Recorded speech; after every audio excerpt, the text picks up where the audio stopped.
Oh, I have a little yellow live button now. Okay, now it says Hangout on Air is live. Okay, so we should be live. So um, anybody that is within the sound of my voice and the sight of my image and the image of Sean Hansen, um, we're here on October 15th, 2014 with our weekly web chat. I'm excited to have Sean Hansen with me today. And before we get started, which officially we'll do in about a minute or so because it's not quite 2 o'clock, but anybody online, if you could just type into the chat box that you can hear me. And Sean, if you could say a few words so that they could verify they hear you also. Hi, everybody. I'm excited to talk about writing today. And Sean, just so you know, if you don't already, that there's always a lag of about 30 seconds or so from the time we say something to the time people hear us. So we'll just have to sit back and wait to see some input in the chat box. Excellent, and I'll do my best not to walk over your words on that lag.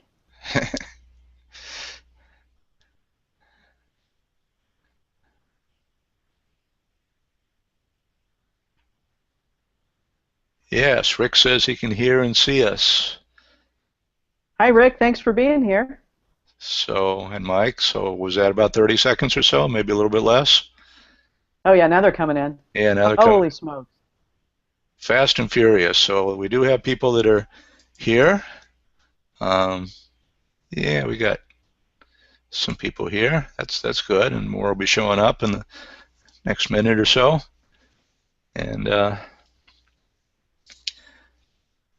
Sean, if you're ready, we'll get started. I'll give you a little bit of an introduction, and this is going to be exciting for me because it's more of a actual chat than any of the others have been in the past. I first met Sean online. I guess it was in 2012, right, Sean? She had joined Yeah, that's Earn 1K a Day just before um, the annual seminar that we had. I guess it was in August that year, or whatever it was, or maybe it was May that year. I don't know, but I she had a lot of questions in the forum, and I said, you know what, you'd really be well served if you could attend the seminar. And she said to me, I'd really like to, but it's not a good time in my life as far as finances to be able to do that. So um, put it off, and I said, okay, well, hopefully we'll see you next year. And a couple of days later, I think she came back to me and said, I have an idea, and you can talk about that if you want, Sean. But the idea was to do a service for me to put together a book for the seminar, like a seminar yearbook, which worked out fabulously, and she's done that book in 2012, 2013, and 2014, even when I wasn't there in 2014, and it's been something that I think has put our seminar head and shoulders above the competition. So I don't know. That's my start of the chat, Sean. You want to tell people a little bit about yourself? sure. Well, actually, I love the fact that I learned what I needed to make it to that event in Earn 1K a Day, because actually I was just following your lead, Dennis. And to give you guys a little bit of a background, at the time I joined Earn 1K a Day, I didn't know what an email autoresponder was. So I kept getting these really sweet messages every day from Dennis, the man himself, and I thought they were personal, that he was sitting down at his keyboard and writing them to me, and he was guiding me through step by step what I should do to learn from Earn 1K a Day. And at one point, the $5 a day came up, those projects, and pitching an idea. And that's how I ended up pitching the book idea to Dennis, thinking the whole time that we had been having a personal conversation. And right about the time I think he came back and said, tell me more, I realized that it's in fact an autoresponder. So that was one of those moments where you sort of hold your breath and hope, and then get ready to run into your closet or under your desk or something, just in case you get turned down. But Dennis said yes, thank you, and the rest is sort of history for the Earn 1K a Day part. Before that, I actually left a 10-year college professorship. I was an English professor, and I got into that thinking that I would teach during the day and write the great American novel at night. Didn't really realize how much time and effort teaching took.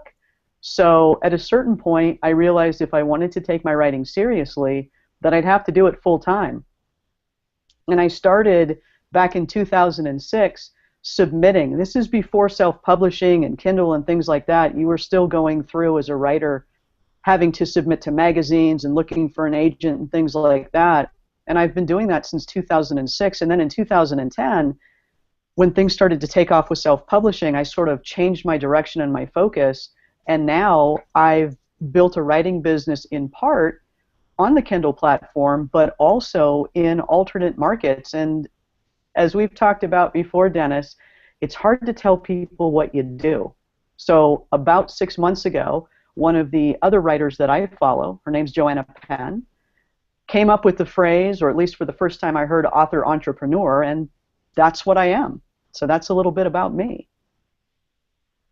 Okay, cool.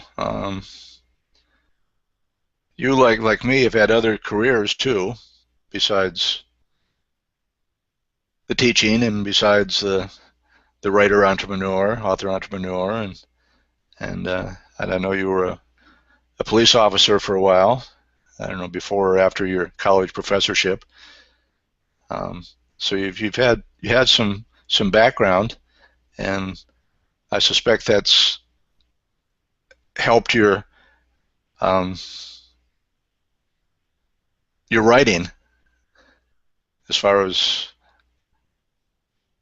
developing plots and all that. Are you mainly into fiction writing, Sean? Actually, I used to be exclusively a fiction writer outside of the classroom.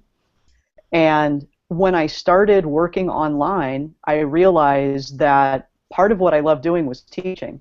And just because I was out of the classroom didn't change the fact that I wanted to teach people. And so hanging out with entrepreneurs and other online marketers, something all authors should do and not enough do, I learned that coaching and teaching and writing nonfiction in the form of books or products, creating courses, was also a great way to reach new people and to earn an income. So now I do a little bit of both. I would say I probably write almost as much nonfiction now as I do fiction, and I really love the balance. It's fantastic. It allows me to do the fun stuff and the technical stuff, so it feeds both halves of my needs. I envy you that. I don't write fiction, and I don't know that I have the imagination to, but I like to read it, of course. But as we were talking before we got on the air here, my wife is the artist in the family, and I'm more the technical, do things step by step kind of person. So I write nonfiction, but I love doing it, and I loved the ability to do it. I promise people when I sent out an email today, I was sitting here thinking about, since this is going to be a chat, and probably the first real chat that we've had in the weekly one rather than a presentation, what I would contribute, and started thinking about my past, and I guess I really started, and this will give an appreciation of what we have today. I really started doing what we'd call self-publishing back in the 80s.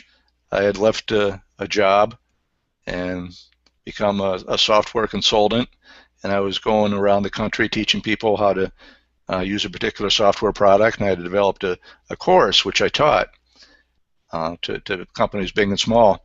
And I decided at one point that I really should put everything that I knew and was teaching just down in writing. So I wrote a book that was about 200 and some pages teaching this particular subject that I sold separately, but I also gave it to the people that I taught. So that was obviously back in the 80s. There was no Amazon, no Kindle, no print on demand, no Lulu, no whatever. So what I had to do is I had to find a printer on my own, and I guess probably the price breakdown as to what I had to do to get the price reasonable was I had to have 1,000 copies of the book printed um, by a local print shop, and they did that, and 100, 200 some pages, front and back, so 100 some pages per book, physical sheets, times 1,000, that's 100 some thousand pages, and I had to order and pay for them all at once.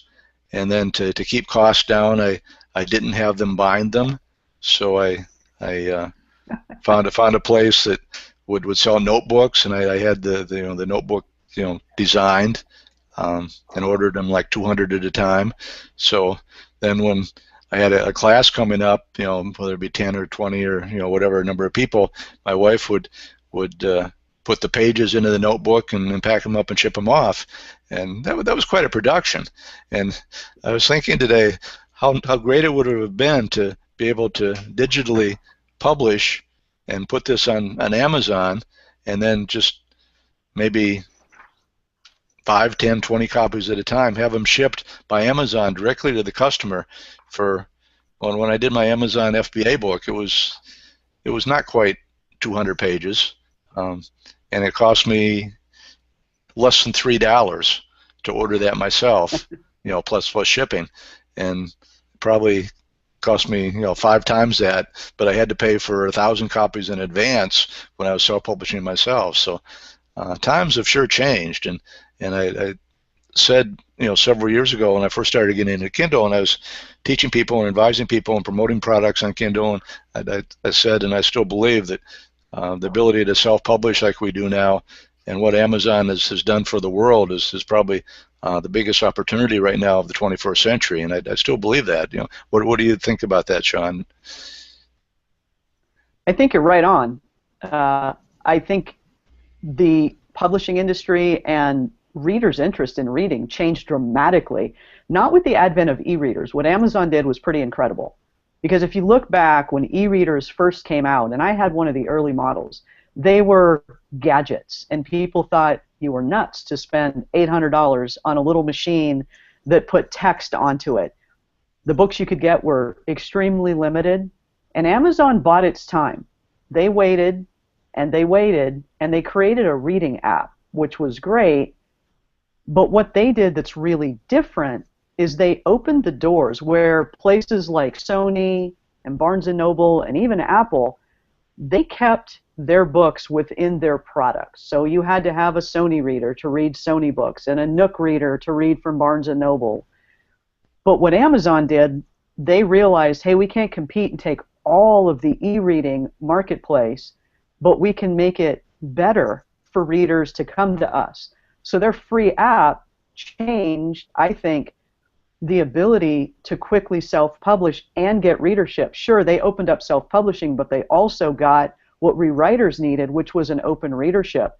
And then when they came out with their own reading devices, everything exploded. I think in many ways what Amazon did has, in fact, become probably the single most lucrative opportunity for writers. Now, I'm a firm believer in not putting all of your writing eggs into the Kindle or Amazon basket, but certainly the ability to create a really good income there along with other platforms is phenomenal, and it's made a huge difference in just my outlook as a writer and in my business. Yeah. Let me just divert from our topic for a minute. Sean, are you seeing anything in the chat? Because I am not. No, I'm not seeing any questions or anything. No, they're even the responses before when we asked if people were hearing us, which I saw, are now gone. So I got rid of those so I wouldn't get confused. Oh, how did you get rid of it? Realize there, if you can't do it on our chat, but if you hover over the chat that comes through with other people, on that right-hand side, there's a little X that pops up so that when you have a bunch of responses, you can click through and close them as you respond to them. Oh. So I got rid of all the people confirming that they could hear us so that okay. so that the new questions would show up more quickly. Okay. Sorry, I didn't know I'd do that for you. Yeah. I thought it was just me. So I thought it disappeared and somebody did something, or I lost something, or I. Okay. So John just said it's working. Okay. So, there we go. Yeah. So nobody's typed anything in since then. I thought that we had done something technically wrong. So let's keep on talking. So about the subject at hand. One thing that I think is sort of cute that Sean sort of brands herself as the Kindle Antichrist.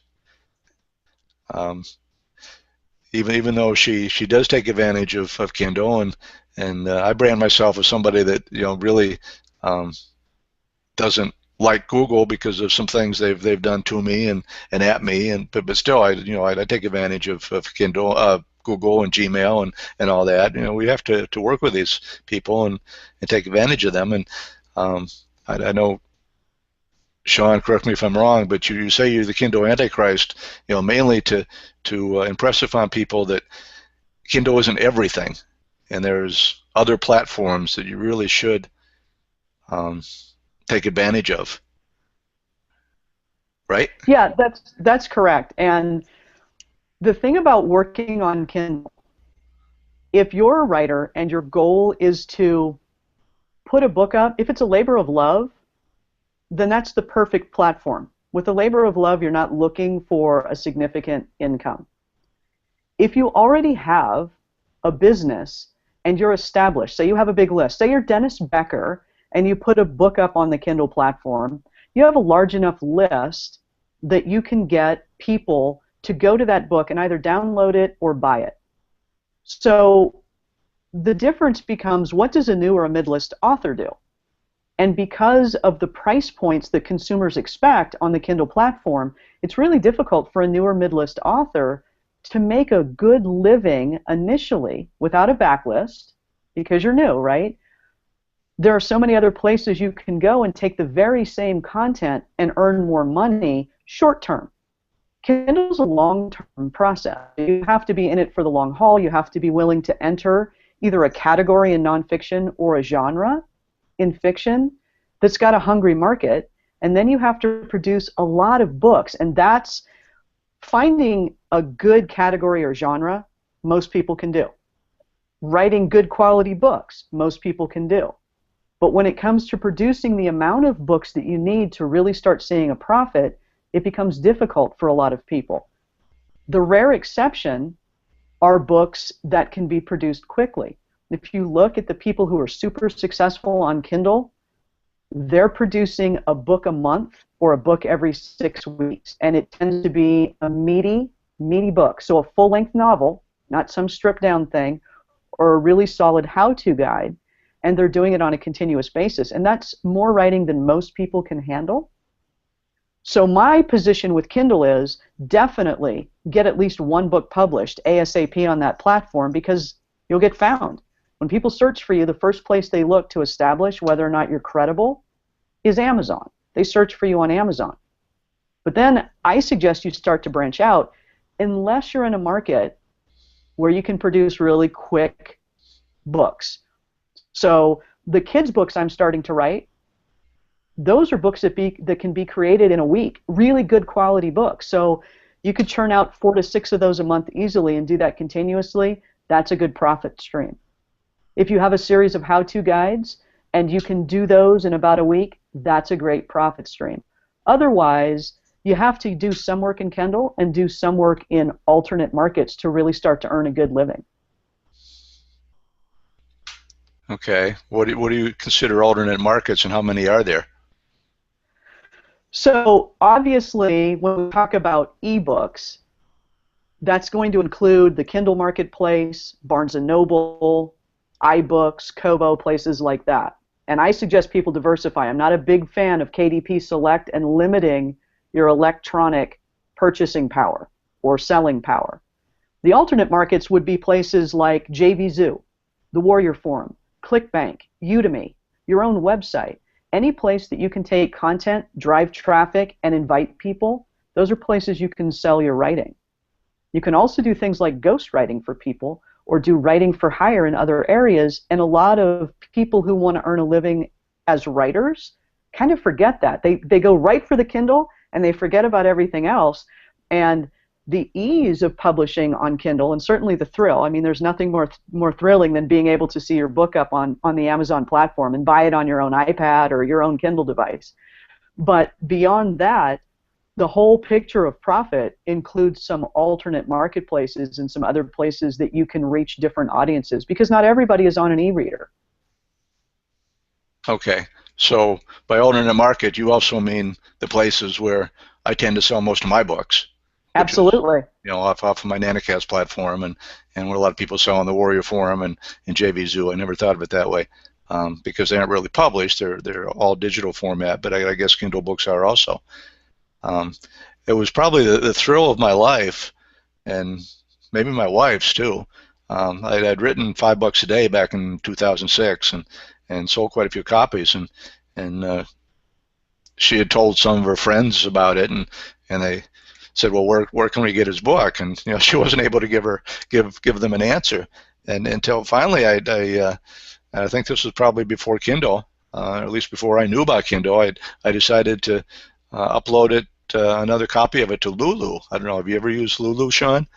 Lulu. It's been years. It's been years, but I have, yes. Yeah, so I was able to actually get it published on there, and I don't think over the course of however many years it's been since I've been on there that I've sold more than maybe a dozen copies. But it was a real thrill to actually order a copy for myself, to be able to give it to my wife and my son to read, and my wife was able to show it off to her friends and whatever. And if nothing else, self-publishing, is a way to get credibility and start to accumulate a legacy for yourself, whether or not you're making any money at it or not. And that's one thing about self-publishing that I love, but also, as you say, the ability to make an income as an entrepreneur by creating and publishing multiple books on a continuing basis, and acquiring a readership, and doing whatever marketing you need to do to get to that point. So you mentioned the kids' books. What are you doing with them? Yeah, so before I answer that, let me, Virginia asked, what's the best place to advertise your services as a ghostwriter? So the places that I've gone include Fiverr, the Earn 1K a Day membership site. I've done stuff on eBay. I've done stuff through my own website. I've done stuff with my lists. Primarily, what you can do is any area or any forum that allows you to make contact with others, put your work out there. If you're interested in ghostwriting as part of your overall writing scheme, put some writing samples on your websites, give people the opportunity to see what you can do, and make sure you do your research so that you know what a good price is while you're building your portfolio. Come in a little low, get recommendations from others, and then raise your prices a little bit. Ghostwriting is really kind of cool. I actually, when I first started writing, so back in 2006, I was balancing teaching with writing. But in 2006, I actually established my own business as a writer. And one of the things that I had to do to gradually replace my teaching income was to do things like ghostwriting. And I've actually done everything from erotica to mystery to westerns and tons of article and website writing. I don't do as much ghostwriting anymore because I really want my name to go on stuff and I want my own projects, but it's a really nice way to earn good income, and you don't have to worry about the aftermarket stuff. So you write something for someone for a fee, so you're working for a fee as opposed to on speculation, which is how most writers work. No money up front. Then you pass that project off and you don't have to format it, you don't have to market it, you don't have to follow up, you just move on to the next project. So that's a really nice benefit that a lot of people don't think about when they get concerned about where the rights go. Sure, you don't own the rights anymore, but that's okay. You've basically, you've wiped your hands of the whole situation. So I see some more questions. You want me to go through some more questions, Dennis? Yeah, sure. Go ahead. Okay. Let's see. So Dave's asking, when I suggest being able to write several children's books or how-to guides per month, are they published in physical form as opposed to Kindle only? My answer would be yes, actually. It's a really good question, and it leads me to one of the really cool things about Kindle. Yes, I said that, a cool thing about Kindle. So those of you who know me know that I'm not big on KDP Select. So just to kind of give you an overview in case you're not familiar, KDP, or Kindle Direct Publishing, is the platform Amazon uses to allow those of us who are writers to self-publish. Within that, they have another opportunity called KDP Select. If you enroll in Select, it allows you to do certain marketing things. That's where you get the free days, the countdown days, but it also means that you have digital exclusivity. You can't sell that digital work anyplace else, and you can't share more than 10% of the content anyplace else. Now, if you publish an ebook and you just put it in KDP, so you're not doing exclusive, and then you turn around, you turn that book into a print book, you can take advantage of a really cool program called Matchbook. And what Matchbook is, you set a price for your ebook, and you set a separate price for your print book. But you offer the people who want to buy your print book the opportunity to get a discount on your ebook. What's great about that is some of us have gotten into the habit of wanting instant gratification. In other words, if it's 2 o'clock in the morning and I finish the book I'm reading, I want to get online and boom, buy the other book that I want. But sometimes I want that book in a hard copy. So the balance becomes, well, if I buy a hard copy, I have to wait. If I get the ebook, I can have it right now. And rarely am I going to spend $25 to get both. But imagine if you create a print book and sell it for, say, $9.95, and then you allow the consumer to get a discount on your ebook. So it can be from $0 to $2.99 in Matchbook. And it's a great way to boost your print book sales and to sort of feed the market's need to be instantly gratified. So, Dave, my answer is I would suggest, when it's possible, to try and do both markets if you think it's a good fit. Some books people aren't going to want hard copies of, but certainly specifically things like kids' books and how-to guides, a lot of people really like to have a hard copy either for reading purposes or so that they can highlight and underline and get that sort of educational benefit. Let's see. I got a lot of questions. Let's see. This is great. Thanks, you guys. This is so exciting. I love questions, by the way. So Rick's asking about the actual marketing on the alternate platforms. Basically, you establish a platform. So when you're using these alternate platforms, you're basically moving from author more into entrepreneur or IMer. So you do things like you have a Facebook group. You take out Facebook ads. You email and build a list. You're putting information on your website. It's just a big picture marketing that starts with a product on the alternate platforms and collecting affiliates and things like that. Somebody's asking about ghostwriting fees. It varies. It really varies. My advice is do some research, find out what other people charge, and from there, set your prices. I start with an hourly wage I think I'm worth. Okay? And that's really how I go. So I'll pick an hourly wage. It's going to be lower if it's just plain writing. It's going to be higher if the ghostwriting project requires research. And then based on the hourly wage, I take a guesstimate of how long the project will take me, and that's the number I give to the client. I would say pick a price that you're happy to do that job at, and don't worry about a yes or a no, because if you pick a price that's too low, you're going to resent the project if the person says yes, and then they might come back to you and expect that you'll do more projects at those prices. What else do we have here?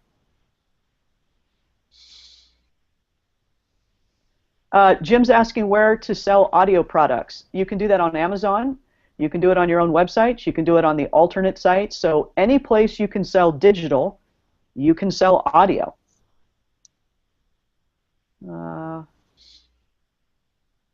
Oh, this is a great question. Paula says, asked me if I will talk about balancing the isolation of writing and managing my time when I'm on my own clock. Here's the thing. As Dennis mentioned earlier, I've done a couple of things. I had other professions before this one. So I started off in law enforcement, and then I went to teaching, and then I went to writing. The intriguing part is that law enforcement and teaching are both very self-motivated sort of jobs. So no matter what you think you see on TV, the way a cop's day goes is pretty much like this. You go for roll call, you get assigned a particular area or a beat, You go out and you handle calls for service, but in between times, you're looking for bad people doing things. So you could literally just handle service calls and not be motivated to enforce the law elsewhere.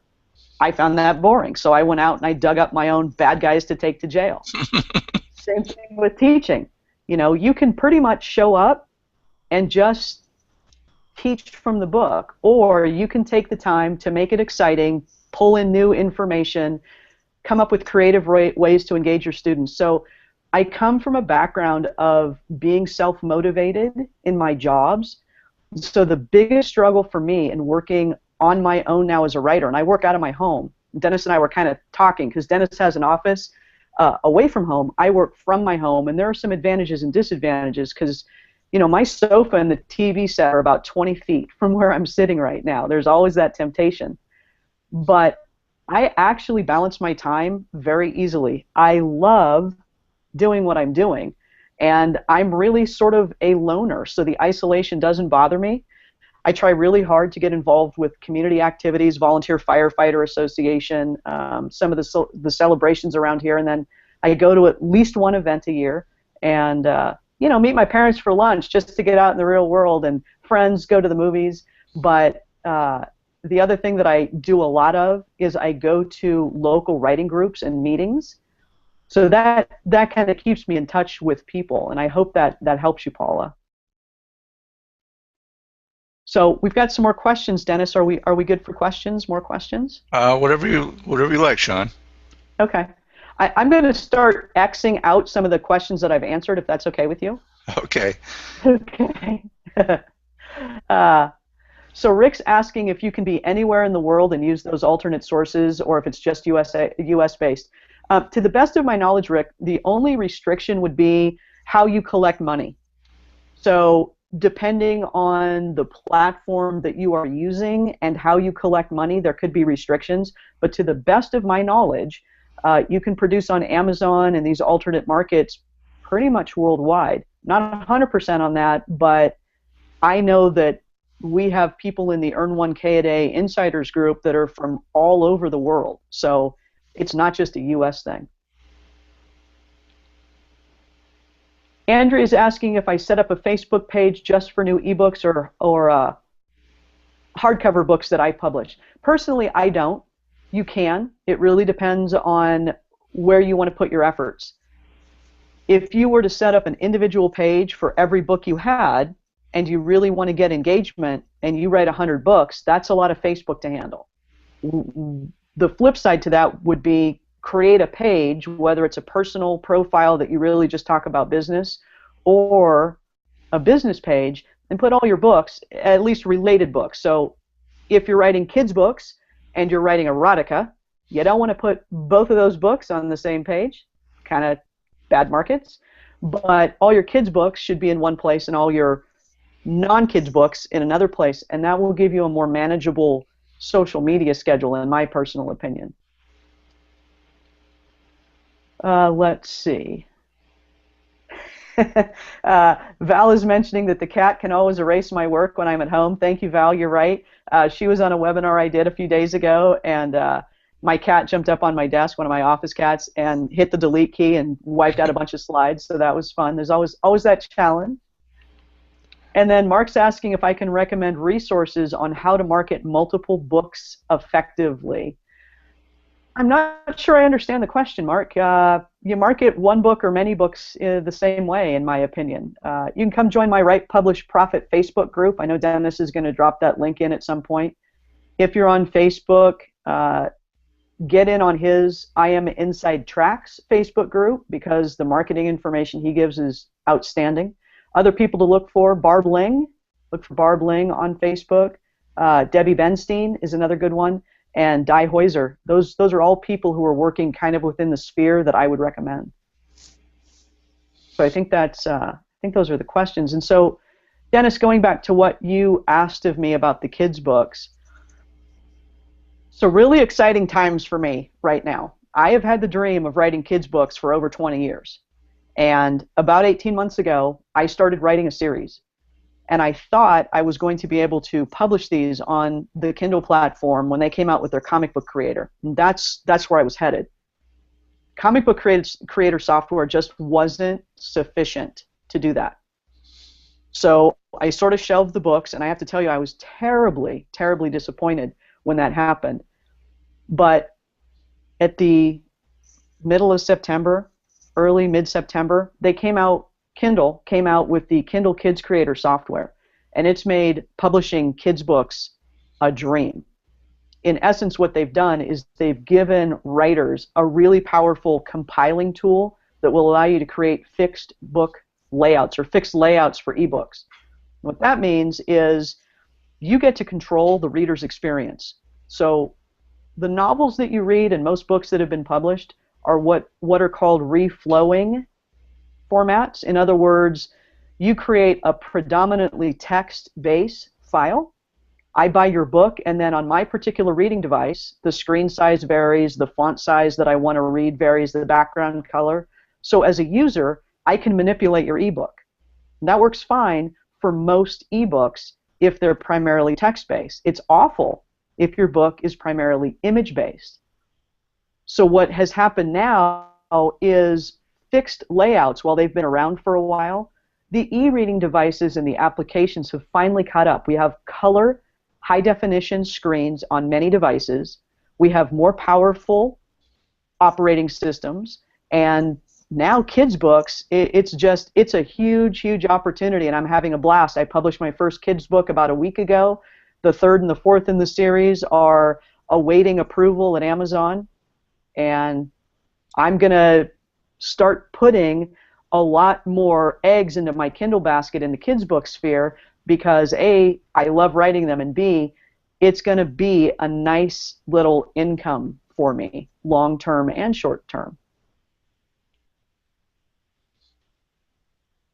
So Sean and I were talking before we went live about the fact that personally I have no sufficient imagination to, first of all, create create fiction books, and second of all, no artistic ability to create anything that's image-based. My wife is very artistic, and I'm not, and Sean's got me interested in what she's doing, because I thought maybe I could get my wife interested in doing some publishing. She actually illustrated a kid's book for a friend that had written the text, and she published that on Lulu back around the time that I heard about Lulu, and put my $5 a day on there, and my wife was really thrilled. She didn't get any money out of it. I don't know how much her friend made from actually publishing the book, but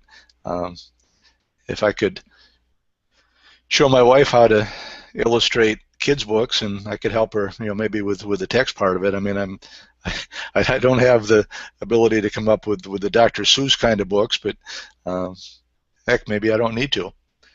And so Sean's got me a little bit interested in the subject, and I wasn't even aware of the Kindle Kids. I mean, I'd heard about it, but I didn't realize what it was all about. So that sounds pretty exciting.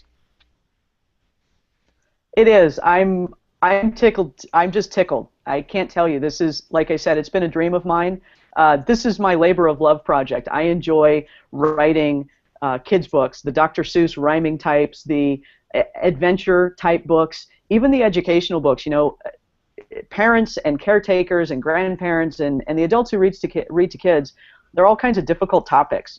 Death, marriage, divorce, brushing your teeth, cleaning your room. There are just a ton of topics that you can create really cool, educational, not preachy, educational fun books for kids. And boy, it takes the worry out, because adults don't like to sit kids down and say, okay, you have to brush your teeth.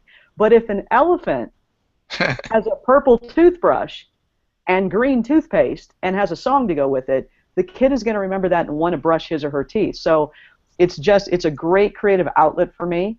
And again, as much as I love Kindle, there just hasn't been a genre or a category that I've embraced enough to feel like, hey, I can really make a go and produce quality work and really engage readers and build a solid readership over time, short and long term. So yeah, it's fantastic. So I'm getting some more questions. Let me see. Let me scroll down here. Jim's asking about the alternate places to sell digital products, if I would list those again. These aren't all of them, Jim, but off the top of my head, JVZoo, Warrior Forum, ClickBank, another one I didn't list before, I think it's called Zaxa, and then certainly outside of the Kindle marketplace, when you're talking ebooks, you have iBooks, you have Barnes & Noble, which is Nook Press, you have Kobo, you have places like Scribd now even. Virginia's asking if these books are young adult or kids books. These are kids books, Virginia. Young adult, great market, but not really the market for picture books. So these would be kids. These would be books aimed at the 0 to about 7 to 10-year-olds. You know, you're cutting it off there. But if you're interested, if you're curious about what age ranges this will work for, you can do some really quick research on Amazon. If you go into the kids books section, they'll actually break the books down by age range. So, for example, Dr. Seuss is about a 2nd grade reading level, and it goes up from there. It's 0 to 2nd grade. So you're looking at kids books when you're talking about the picture books. Mark's asking if you can put photos, pictures, or video in a Kindle book. The answer is yes and no. You can do a lot of things with Kindle 8 formatting if you know HTML and CSS and you really want to spend a day being a programmer. It's one of the reasons that I haven't produced my kids' books until now. I know a fair amount of HTML and CSS, but when I tried to use Kindle 8 formatting, it made me want to pull all of my hair out and jump off my roof, which not a good day's work, right? You don't want to do that. So now what you can do within the Kindle platform is very easily add photos or pictures. Video, that's something that hasn't really been captured yet. If you have that type of a book, the iBooks platform is excellent for it. Rick is asking if I can chat more about kids' books with graphics and images. Rick, if you give me something more specific, because I could chat about that the entire time.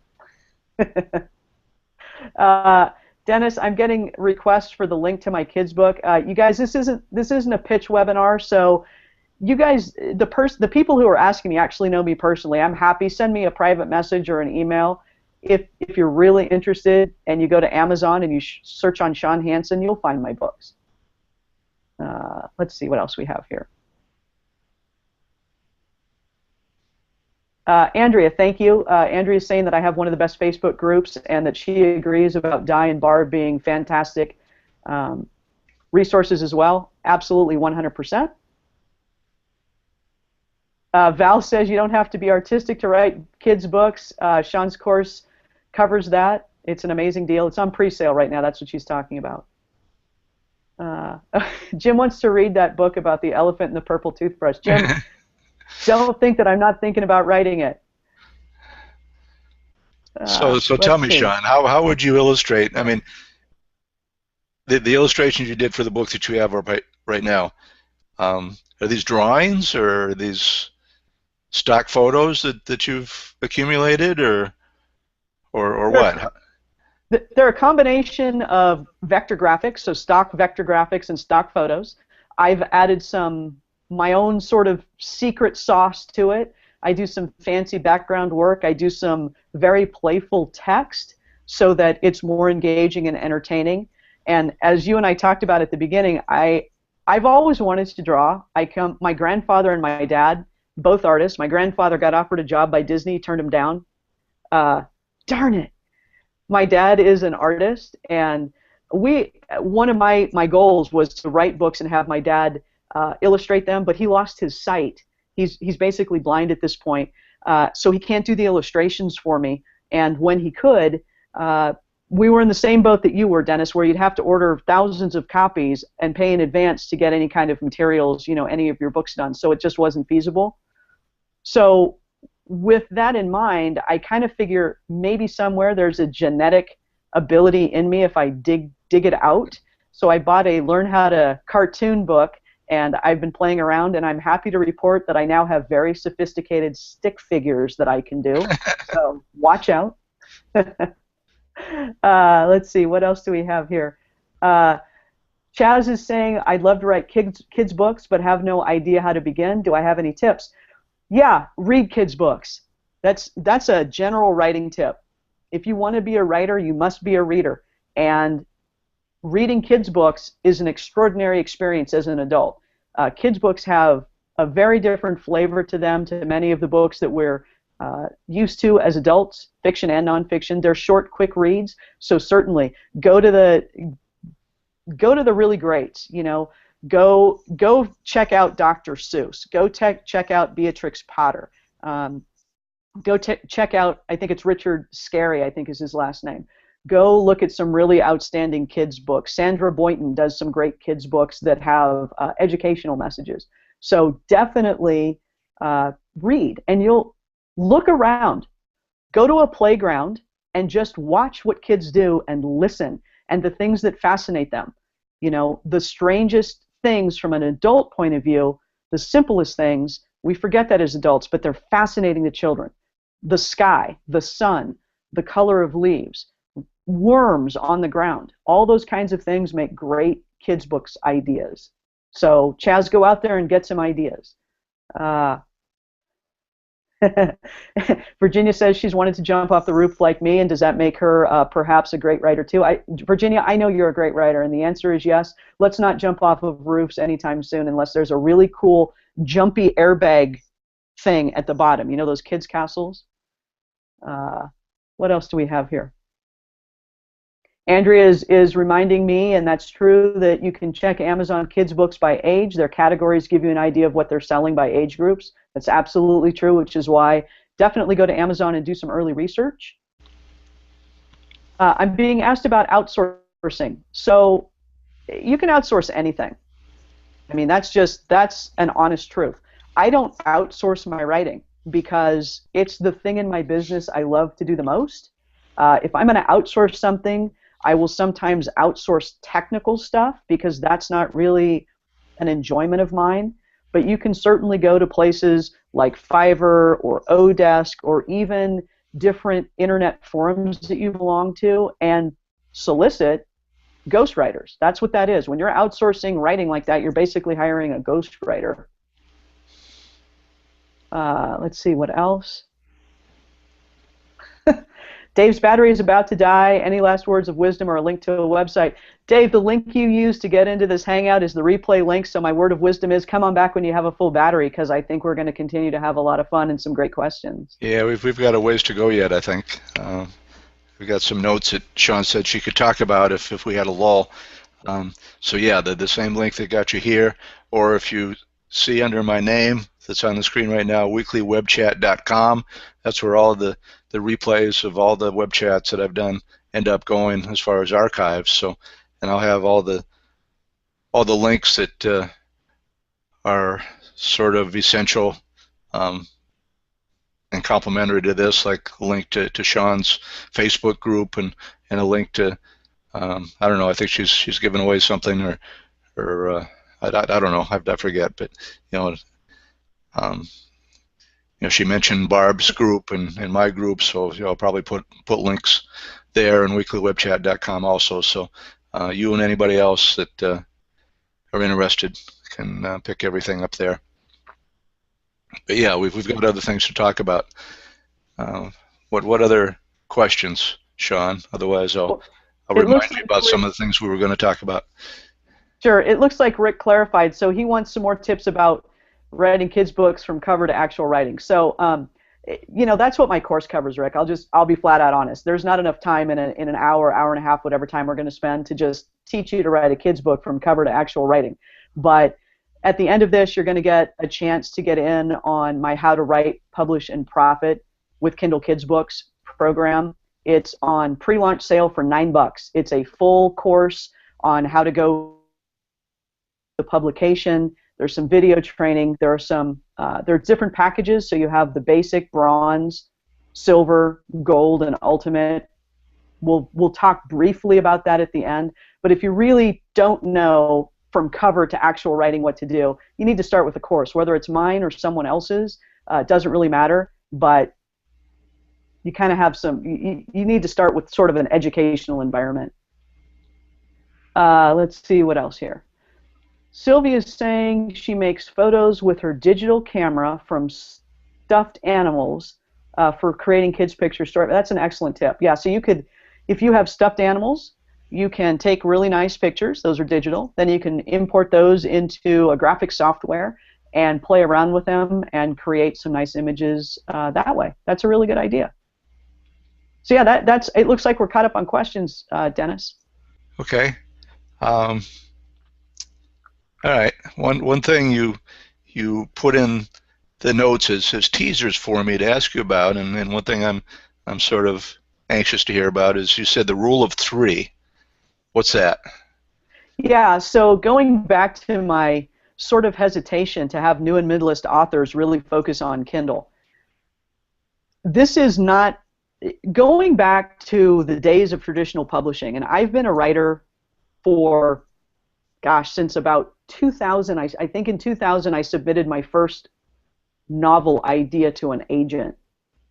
Never got a novel published through an agent or a traditional publisher, but I was trying to be that novelist. And at that time, what primarily happened when you broke in is you got a 3-book deal. And that has sort of remained the same in traditional publishing to this day. And the reason for the 3-book deal is it takes those 3 books, A, for the writer to hit his or her stride, B, for the publisher's calendar to really catch up with the wave of society and reading habits, and C, readers don't really get to know you until about your 3rd book. So nothing's changed in self-publishing.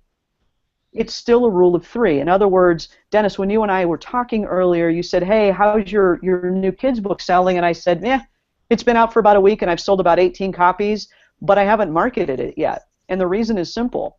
I don't have 3 kids books published yet, so there's no point in me putting out, in my opinion, now certainly your mileage may vary, but since I have a full writing business that encapsulates more than just Kindle, I pick and choose my marketing strategies and my timing. So for me, I would rather spend a few extra days finishing off books 2 and 3, getting them up and published, polishing off the website that goes with those books, and then start an ad campaign, because if someone likes book number 1, I want them to be able to buy book number 2 and book number 3. I don't want to start marketing and spending a lot of time and effort to book number 1 because I know you're going to love it and then you're going to want book 2, and by the time I get to it, if I haven't prioritized that, I've lost your interest. Remember, there's plenty of reading material out there. Lots and lots of people are writing and publishing, and if you want to fill up your Kindle for your kid to go on a weekend trip in the back of the minivan, you want to be able to buy multiple books. So I want to be able to strike as a writer and a marketer when I have at least 3 books, because that way I know I'm going to start to see profits, because book number 1 leads to book number 2, leads to book number 3, and if I'm focusing on book number 3 because it's my latest and people like it, then they can go back to books 2 and 1 and make those purchases, and that's how you get not only spikes in sales, but consistent sales across a beginning backlist. And that's pretty much what the rule of 3 is. Okay, so when you have the 3 books available, do you take advantage at all of, if it is an advantage, of KDP Select or Kindle Unlimited, which I guess go hand in hand? Yes, actually, good point. So the new Kindle Unlimited program is also something that's part of KDP Select, so unless you have that exclusivity, you can't get into Kindle Unlimited. Here's what I think is the best method to do. I think you take book number 1 and you create what's called a perma-free, and that's a permanent free book. You can't do that through Kindle, and you can't be in KDP Select to do it. What you can do is you take book number 1, so you've got books 1, 2, and 3 up on the Kindle platform, and you also want to put those books up at iBooks and on Nook Press and Kobo, and then over at those alternate markets, so the non-Kindle markets, you set the price to free on your book, and Kindle will catch up and create what's called a perma-free, because Kindle price matches. Amazon has a price matching policy. So if I'm selling my kids' book through iBooks for free or through Kobo for free, Amazon will eventually, I can notify them, other people can notify them, and they will make the price free. It's permanently free. It's not part of KDP Select and a short period of free days. So if you create a perma-free with book number 1, do a low price point for book number 2, and a consistent higher price point for book number 3, now you're starting to build something. People will test your book for free. People will pay a low price for book number 2, and if you're really connecting with them, they'll pay full price for book number 3, 4, 5, and 6, and so forth. Okay, so you'll never use KDP Select. I won't say never. I would have to have really solid incentive. For example, a couple months ago, Die Heuser ran a book blog train. In order to be part of that, I had to enroll one of my books in KDP Select, so I did because I wanted to be part of the book blog train. There may be other opportunities. We'll see how Matchbook starts to work out. I'm not convinced that's a really good money-making opportunity for most writers yet, but maybe. I can tell you this, I do not start at KDP Select when I publish a book. That's me personally. I know a lot of others do it in reverse. They start at KDP Select and then they move forward from there. So you do have to be careful if you start outside of KDP Select. Remember, you're signing an exclusivity clause when you enroll. So if you have free copies of your ebook rolling around, that can get you in trouble. So you have to be careful. I'm not a big fan of the KDP Select program because it's not what it was a couple years ago in terms of really driving book sales. Okay. So can you compare your sales volume or income or whatever on the Kindle platform versus the other platforms? Sure. It's an excellent question, and it's one of the reasons that when I work with authors that I really try and push them into alternate markets when they're beginning their writing businesses and careers. So I'll take my new course, for example. It is an ebook, except I'm presenting it in PDF format as a, quote, product. So instead of putting it up on the Kindle platform, I'm putting it up at JVZoo. One of the things about Kindle and iBooks and Kobo, so any of the e-reading platforms or the book platforms, the marketplace has an expectation of price. Right now, about $2.99, maybe $4.99 is about as high as you can go with a work of fiction. So for a work of fiction, you might get 70% of the $4.99 per sale. The problem on top of that not being a big turnaround is you don't get any consumer information. So you're not collecting customer data, you can't follow up, you don't build your list. If I turn around and I sell, and let me back up and go for nonfiction on the ebook platforms, so Kobo, iBooks, Kindle, places like that, nonfiction will handle a higher consumer price point. So you can get anywhere from $4.99 to $7.99 for a fully developed work of nonfiction. So let's just call it $5 for nonfiction and $10. I'm sorry, $5 for fiction and $10 for nonfiction. Make them round numbers. Don't make me do math. So if I take my nonfiction book and I sell it for $10, I get 70% of those royalties, but I don't collect any consumer data. If I take that same work of nonfiction and I call it a product and I go over to JVZoo, I can sell it for $9 or $10, but I can probably sell it for 17. I'll get, I think they take, what, 2.5% of that sale. It's negligible by comparison. It's not 30%. And not only do I get that sale, but I get the consumer information. So I get the name and the email address of that customer, and I can build my list. So let's say you have a nonfiction book. And by the way, books, whether you call them books or products, typical sell-through rates on books are about 200 per book. Okay, so if you have a really popular, successful book, you're probably over the life going to sell 200 copies. So you have to think about that long term.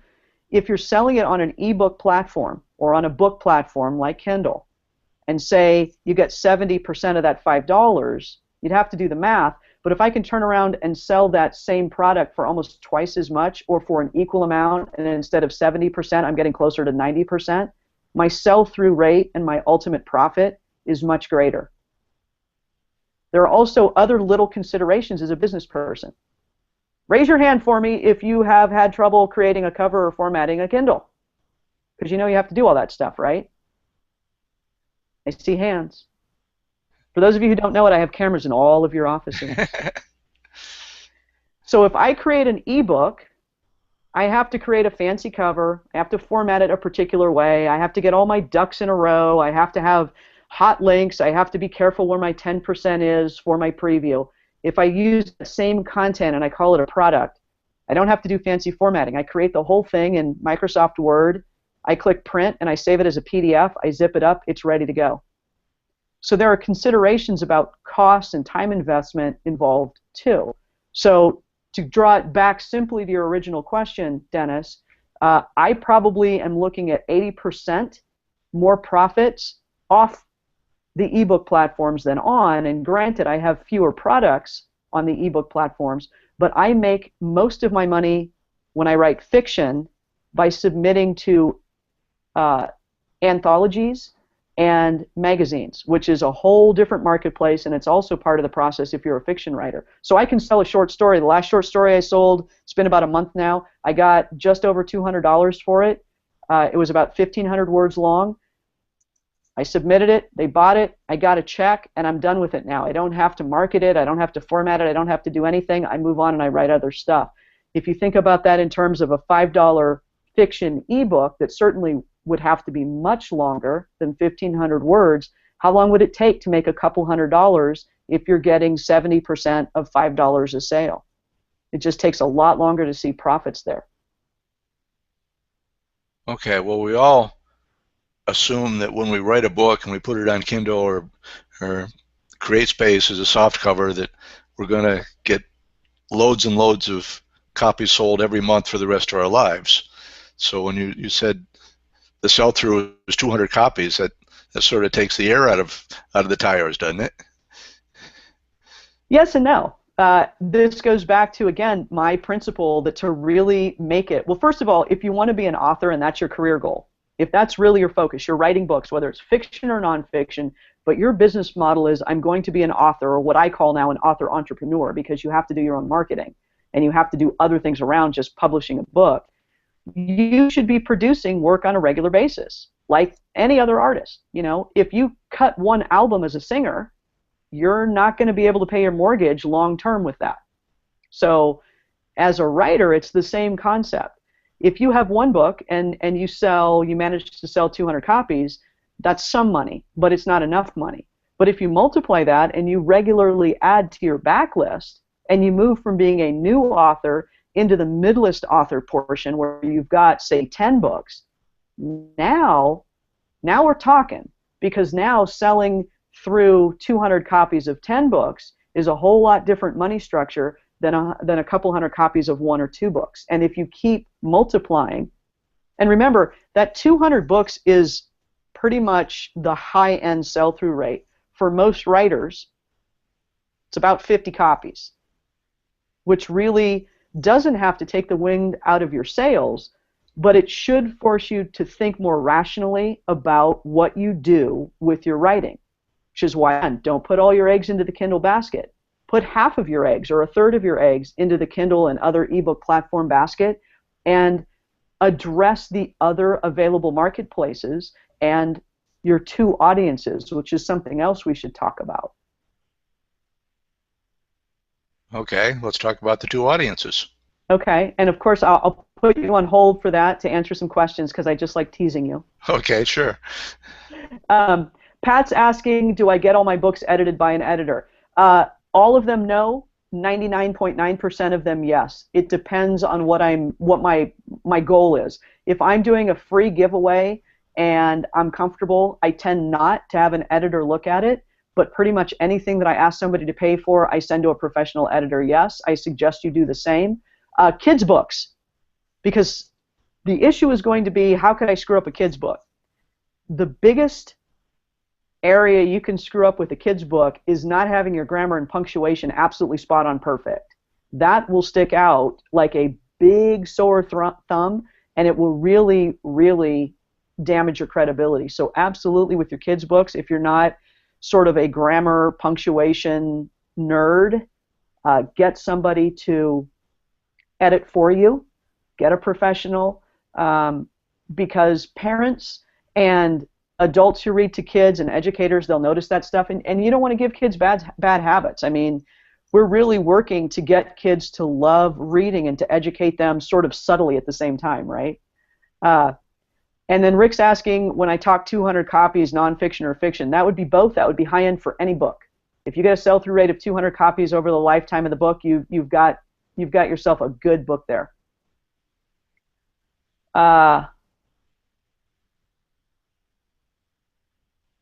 So if you like to create only picture story kids books, what or where is the best to publish? I'd start with Kindle.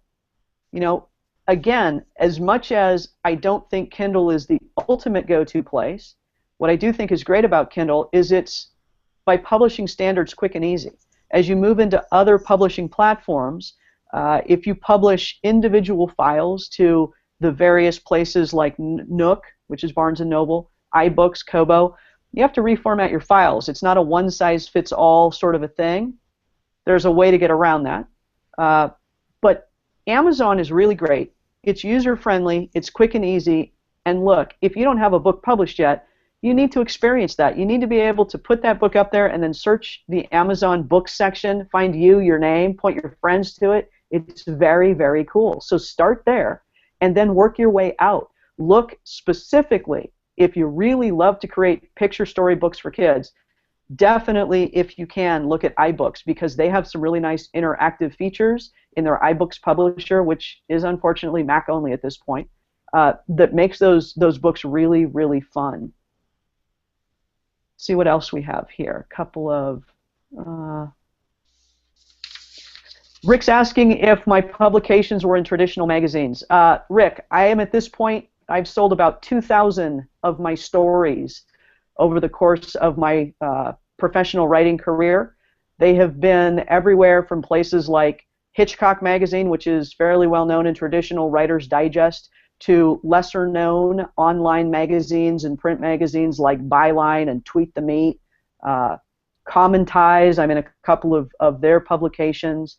So I basically set a goal for myself to submit a story a week, and I stuck to that goal, and I did that for over a year. I did that for several years, and I really mean that. I submitted something every single week. At this point, I try and make sure that I submit something at least once a month, and when I say submit, I don't mean publish a book or a product. I mean I'm searching for the open markets in the writing sphere that are looking for the types of writing that I do, and I submit. I'm at about now, after having gotten lots and lots and lots and lots and lots of beautiful, wonderful, collectible rejections of all colors, sizes, and shapes, I have about a 5 to 8% sell rate with what I write or what I submit, but the beauty of it is, if I write story A, I can send it to 100 marketplaces over the course of several weeks or months, depending on the limitations of the market.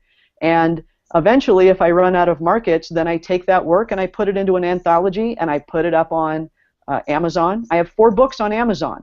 3 of them are, one of them is a kid's book, and the other 3 are definitely not for children or young audiences, and they're more along the lines of Richard Matheson, Stephen King, Twilight Zone, sort of scary horror stuff.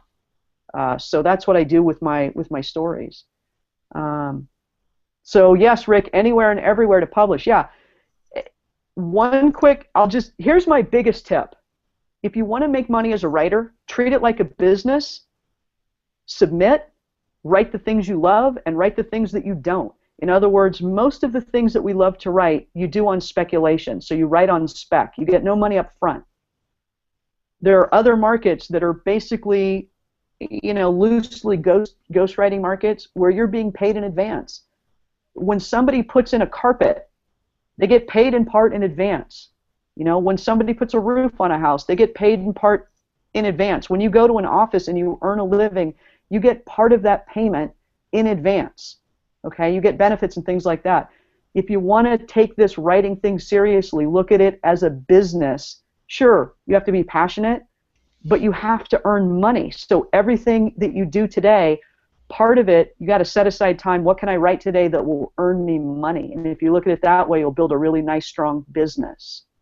I think that's good on the questions for now, Dennis. So going back, we were talking about what, the two audiences, right? Right. Okay. So something that I learned from Dennis Becker when I joined Earn 1K a Day. If you think about the way writers tend to approach the business of writing, you write. You churn out your fiction or your nonfiction, you either shop it to markets or you self-publish.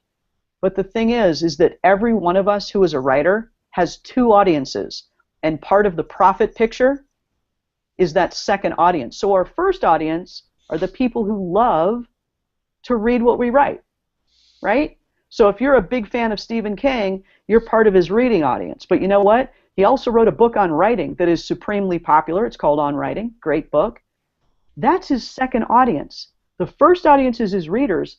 His second audience, people who want to do what he does. In other words, people who want to be writers. And if you're a writer and you're producing work, you've got two audiences. And I absolutely suggest that you address both, which is a great way to earn terrific income. If you write kids' books and you can teach other people to do it, you've got fiction with your kids' books, you've got nonfiction with the how-to course. And again, you could put that nonfiction how-to course up on the Kindle platform, or you could sell it as a product through JVZoo or Warrior Forum or any place else like that. You could turn it into a really nice online course through Udemy. So definitely, if you're building a writing business, address both of your audiences. Okay. We've gone 70 minutes already, which is great. I know you wanted, and some other people would probably want, and I would want, to know about that Kindle Kids course you have coming out. You said it's dirt cheap right now on a pre-sale, or? Yes, it absolutely is. So can I put my pop-up up now? Yeah, sure. So I think this means that you guys will be able to see my offer, and it should pop up in your sidebar, you guys. It's not going to take the place of my face on the screen. And I understand I'm getting some messages that my video is really slow compared to my audio, so I can't wait to see how my voice sounds with my lips moving. I may have my very own anime presentation right here. So basically what I have, it's in pre-launch mode right now, so you can actually purchase this product. It's called How to Write, Publish, and Profit with Kindle Kids Books. And that course is normally for sale, and it'll start Friday. It'll go to $17 on Friday, so 2 days from the live presentation. Right now, it's on sale for $9. And what that course includes is a PDF guide that walks you through the process of creating your Kindle Kids books. Okay, you go from idea to publication. I give you some videos. I believe there's 4. I may break one video down to make it 5. But I walk through the process of creating your pages, so how to manipulate your graphics, how to upload and how to upload your files to the Kindle Kids Book Creator, how to take that finished file and get it onto your KDP bookshelf. So that's the bronze level or the entry level product. From there, if you want to do more, so let's say you're interested in doing kids books, but you don't have fancy software, because really you need a graphics software to do this stuff right, because we're talking about image dependent. You know, kids books have to be super colorful, super engaging, and high definition is a must now with today's reading devices, e-reading devices. But if you don't have Photoshop or Photoshop Elements, how do you actually create really great pages for your books? Well, I tell you in the silver version of this course. What that adds is a complete training course using PicMonkey, and that's a free online graphics platform, and I show you how to use that and create great pages for your kids' books in a free software application, so you don't have to have fancy stuff. If you're really, really serious about writing kids' books, but you don't know where to start. So for example, kids' books are things like read-along books. So the rhyming books by, most familiarly, Dr. Seuss, or say Shel Silverstein, who did Where the Sidewalk Ends, Maurice Sendak, who wrote Where the Wild Things Are. We're used to those kinds of image-based books. So the first two, they rhyme. Maurice Sendak, his is an adventure book. The little boy, I don't want to give anything away because, if you haven't read Where the Wild Things Are, you need to. But let's just say the little boy in the book ends up on a journey, on an adventure, having been sent to his room, and he meets the wild things. So it's an adventure book. You take kids to another place, and you sort of compromise the situation, and you've got yourself an adventure. Those are great books. Beginning reader books, so books that talk about the alphabet, talk about age-appropriate words. Picture books, obviously. Animal books, kids love animals. Whether it's the kind of animal you can find at a zoo or the kind of animal that you make up in your head, that's a great thing. If you look at Dr. Seuss, there's no such thing as a Lorax here on Earth, but it's somewhere. So you can make animal books, anything like that. But if you don't know where to start and you need help writing, or you need to understand what separates a read-along book from, say, an adventure book, I give you the gold level, which gives you everything in the bronze and the silver plus a writing course. So I walk you through the process of creating ideas, plotting them, how to flesh out what will be really good, where to go for your graphics.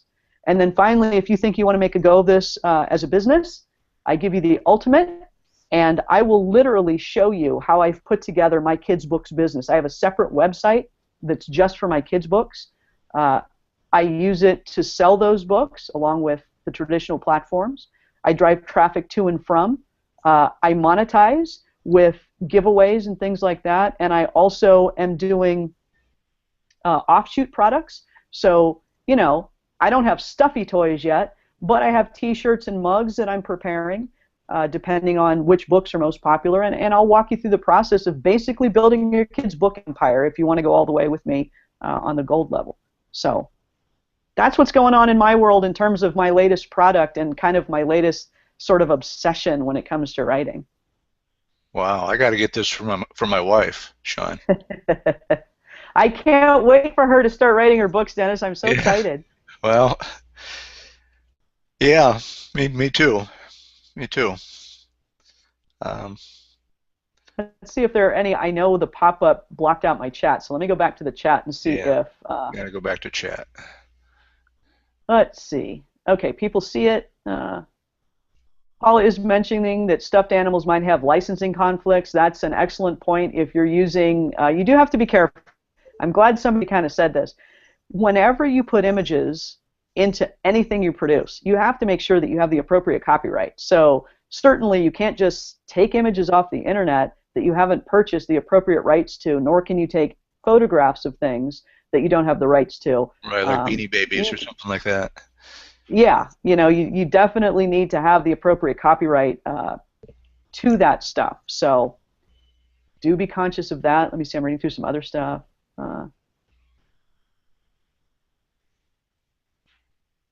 Okay, mostly I'm just having a great time and love the pop-in and can't wait to start writing kids' books. So I'm excited. I'm telling you, I will warn you, it's sort of addicting.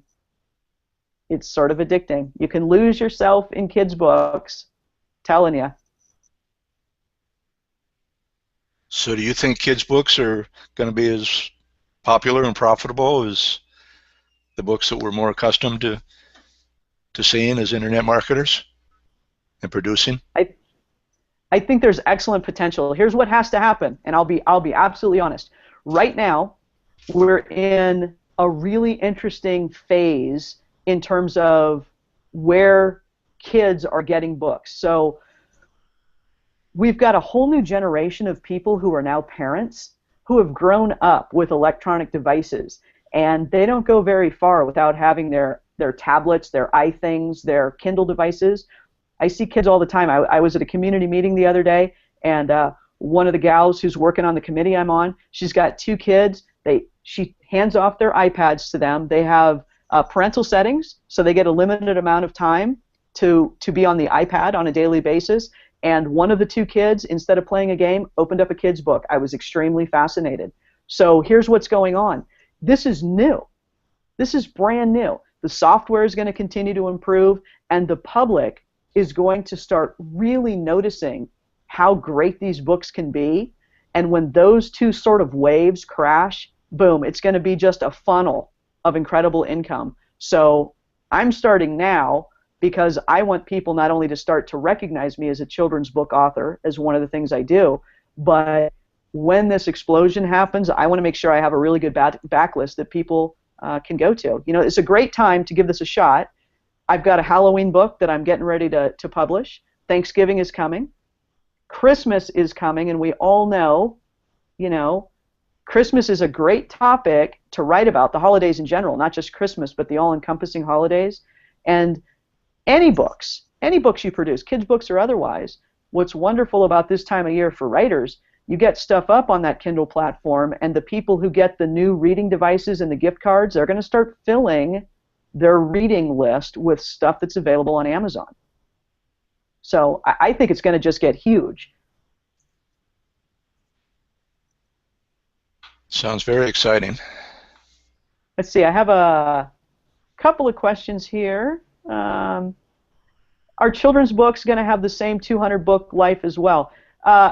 Given that the sell-through rate of books has been consistent for decades, my answer is going to be yes. And again, I just want to say, because you produce a book and publish it doesn't mean you're going to get 200 sales. That's a high-end, over the life of the book sales figure. Most writers who publish a book will see about 50 sales if it's a quality book. Now, those sales will spike if you have more books on your backlist.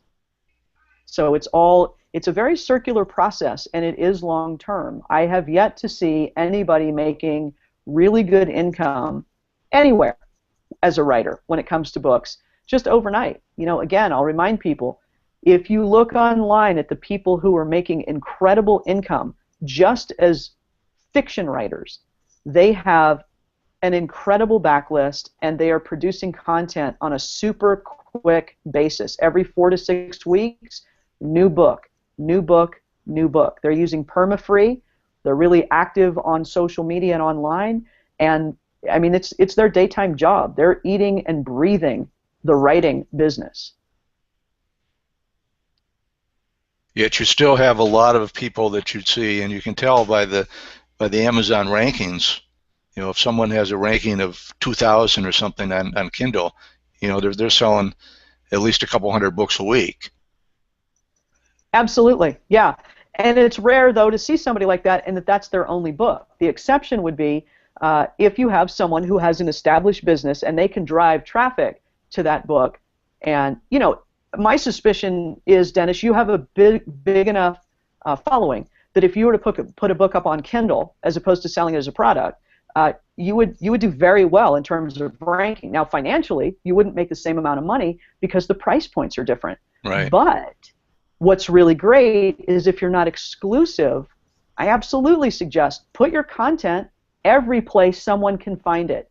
That means Kindle, iBooks, Kobo, Barnes & Noble, JVZoo, Warrior Forum, Udemy, anything that will fit those platforms, because you have people who aren't going to Amazon for content, they're going to the internet marketing forums. And for those of you who are fiction writers and you're wondering, well, hey, I get how I can sell my book on the traditional book platforms, but if you know anything about JVZoo, you can't just sell a fiction book on JVZoo, or can you? You can, but you package it differently. It's no longer a copyrighted work, it's a ghostwriting package, or it's PLR. So you can certainly take your fiction and, again, address both of your markets. It's a nice way to earn a living, and it's fun. I mean, if you love to write, there's plenty of ways to make money. The battle isn't the making money part. It's that you have to really love to write, and if you do, you just have to be willing to look a little farther than the go-to place, which is Amazon, because there's more to making money as a writer than Amazon. It's part of the big picture. Okay, good advice. Good advice. Okay, I don't see any other questions.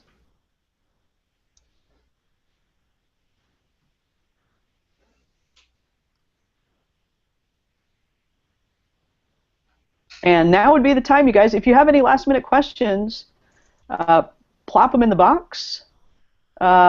Rick is mentioning, and I'm going to read this because it's true. What I just said is not what you hear from all the gurus. You're right. And I pretty much, here's one of the things that I would say to you. If you ever see somebody offering a course, and it doesn't matter what kind of a course it is, if it's make $1 million on Kindle, or make $1 million on Pinterest, or make $1 million on online, do some research. If it's really so easy to make all that money on the Kindle platform, and a person is going through and saying, do this, do that, do the other thing, and boom, you're going to make money, go look them up on Amazon. And if you don't see books there, ask yourself why. How many kids' books will you see of mine? You'll see one. I don't make any bones about that. Look in a couple more weeks, you'll see at least 3. Look a month from now, you'll probably see 6 to 8. So, yeah, are there information products out there that are solid? Absolutely. I gave you my list of the people I think you can trust. The other thing that happens with a lot of product creators is they say they write under pen names. And that's true. It's absolutely true. There are absolutely pen names out there and reasons for them. I'll go back to one of my favorites. Stephen King, you might also know he's a guy named Richard Bachman. So pen names are not a problem. But if you're going to sell me a product, any kind of product, and you're not going to put your own name on it, I have issue with that in terms of social proof.